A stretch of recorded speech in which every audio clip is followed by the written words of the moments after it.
अगं मी तर जाणारच आहे,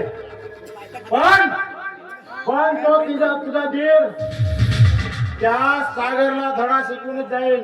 अरे नालायक माणसा, जाण्याची नाही तरी पडायची तरी लाज बाळग ना.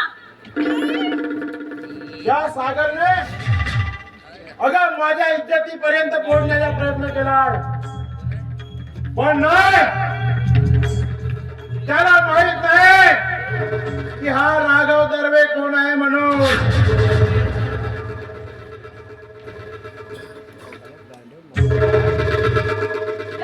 एक पावळे पुढे टाकू नकोस.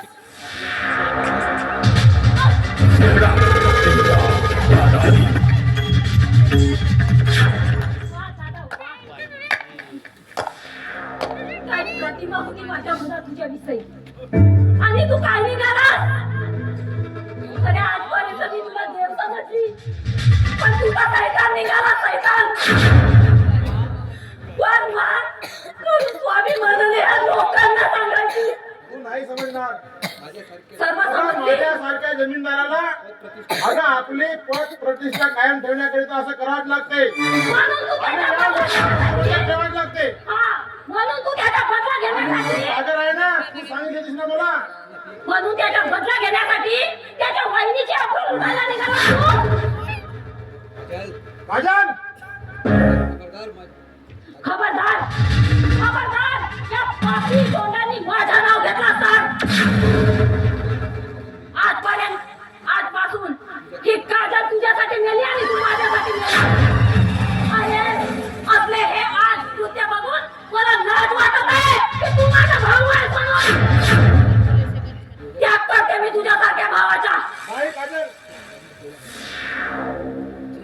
तू माणूस नाही, तू माणूस नाही.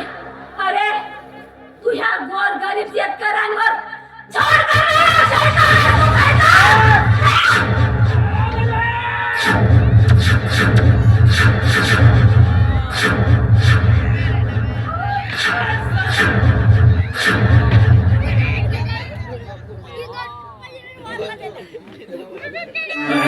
त्यामुळे माझ्या बहिणीला वेळीचं जीवन जगावं लागलंय. तुझ्या त्या कुकर्मामुळे आयुष्यभर तिला कुवारी माता म्हणून जगावं लागेल.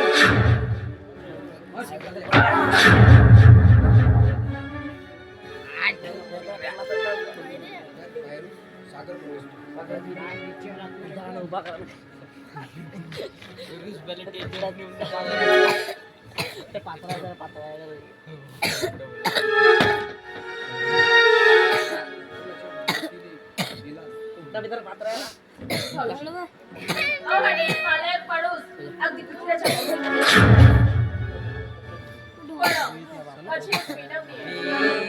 तुम्ही या काजलला माफ करा, मला क्षमा कर. पण मी सत्याला असत्य आणि असत्याला सत्य मानले. मला क्षमा कर. सागर, प्लीज मला क्षमा कर. क्षमा क्षमा आणि तुला काय क्षमा नाही करणार.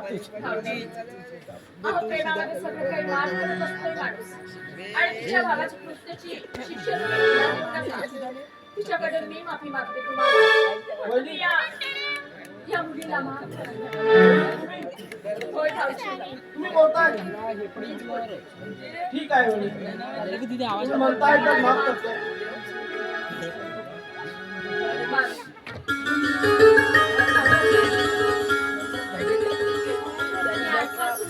सत्याच्या बाजूने थटेल. सागरच्या केसमध्ये तुला खूप सपोर्ट करेल. त्याच्यासाठी आपल्याला पोलीस स्टेशनमध्ये डॉक्युमेंट करायचे आपल्याला.